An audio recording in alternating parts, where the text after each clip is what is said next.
Hello children. Today again we will discuss about the adaptations in plants. In the previous class we discussed about the adaptations of aquatic plants. Aquatic plants means plants that grow in water are called aquatic plants. Besides this we also discuss about the plants in the plains, right? Okay. So and then we started with aquatic plants. So the plants that grow in water are called aquatic plants. There are three types of aquatic plants: floating plants, fixed plants, and underwater plants. We also discussed about the floating plants and fixed plants, right? The floating plants are those which float on the surface of the water. Fixed plants, the roots of the plants are fixed at the bottom of the water bodies. Now we shall discuss about the underwater plants. So, underwater plants means the name itself suggests they are under the water. Means the plants that live completely underwater and are submerged are called underwater plants. They are inside the water, you can say. Okay, and they have narrow, thin leaves with no stomata. Okay, the plants, then how will they breathe? They breathe through their body surface. Okay, how they absorb the carbon dioxide given out by the animals living in the water. Okay, so because they need the carbon dioxide, so they absorb the carbon dioxide given out by the animals living in the water. The stems are flexible and have air spaces.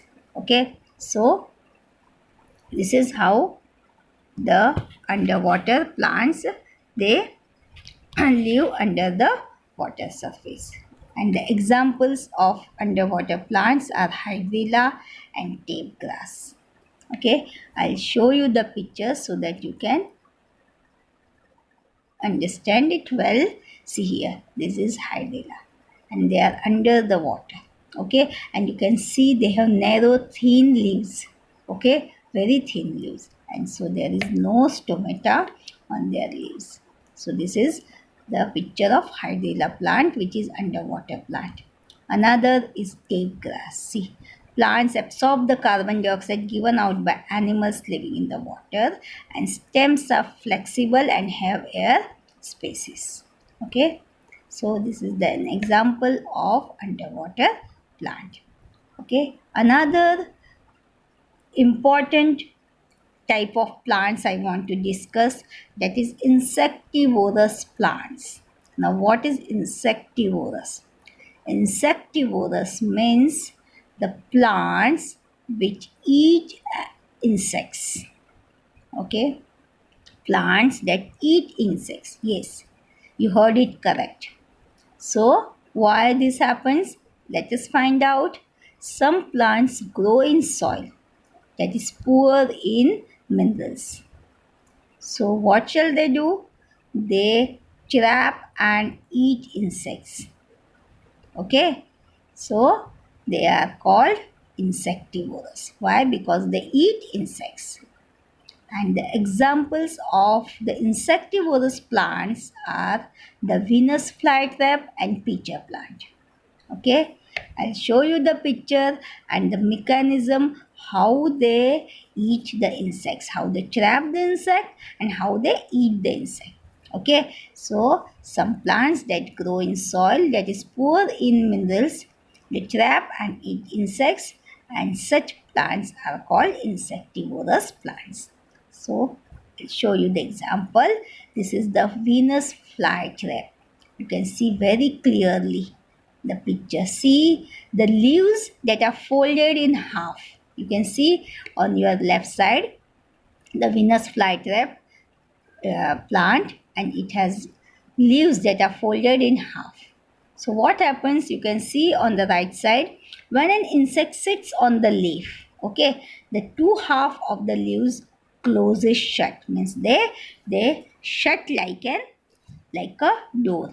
Okay, and the insect which is set in the in the folds of the leaves of a plant, that also get trapped when the leaves close shut. Okay, inside the trapped insect gets digested. Okay, so this is how Venus flytrap, they eat, this plant eat the insect. Okay, once again I'll tell you, the Venus flytrap has leaves that are folded in half, as you can see on the left side of the picture. And what happens when an insect sits on this leaf? The two halves of the leaves closes shut. Means they shut the door so that the insect cannot fly out, and the insect gets trapped inside. And then it is digested. The insect is then digested, means the insect is eaten up by the plant. Okay, interesting, isn't it? Yes. So this is how the Venus flytrap eats insects. Another example, see, is of the pitcher plant. You can see in the picture how is the pitcher plant. The Can you see this? This is like a pitcher. Okay, it is like a pitcher. So the pitcher plant has leaves that looks like container. Okay, pitcher means container with the lids. The container which we use at home, right? The containers with the lids. The pitcher plant have the leaves same that looks like containers, okay, with lids. And there is also a liquid inside the container. So insects that fall into the container are trapped and digested. Okay, the insect that falls into this container gets trapped because there is a liquid inside, it gets stuck up there. And that's how they get trapped. And once they get trapped, they cannot come out, and then they are eaten up. They are digested, means they are eaten up by the plant, right? So this is how the pitcher plant gets its food as insects, and they can eat the insect, right? So you can see the picture nicely. It looks like a pitcher. Okay. Next topic, fungi. You know what is fungi? To understand that, what you have to do, means you don't do, I will tell you how it is done. If you find it easy and convenient, then only you can try it with the permission of your parents. Okay, and what is the activity? Sprinkle little water, a slice of bread. You have to sprinkle little water is sprinkled on the slice of bread, and this slice is kept aside. It is not eaten, it is kept aside. And what happens after a few days, you will observe, not also few days, one day is enough. Okay, because this is the rainy season, too much moisture is there. So what you will observe after one day or 2 day, that something is growing on the slice of bread, something black color you will observe. And the thing that grows on the slice of the bread is called, this is called mold, and this is one type of fungi. Okay, this is one type of fungi that grows on the mold if it is kept uneaten for few days. Means you don't have to eat that bread. If you don't eat it, and just little 1 drop or 2 drop water if you put on this, even if you don't put the water, then also because it is a rainy season, lot of moisture is there in the air, this will grow on the bread. And this is one kind of fungi, and it is called mold. Okay, so see here. So the thing that grows on the slice of the bread is called mold. And mold is a living thing that does not have chlorophyll. It doesn't look green, it does not have chlorophyll, and so it cannot make its own food. And it gets its food from the substances on which it grows. Okay, so it spoils the substances and it takes the food from that.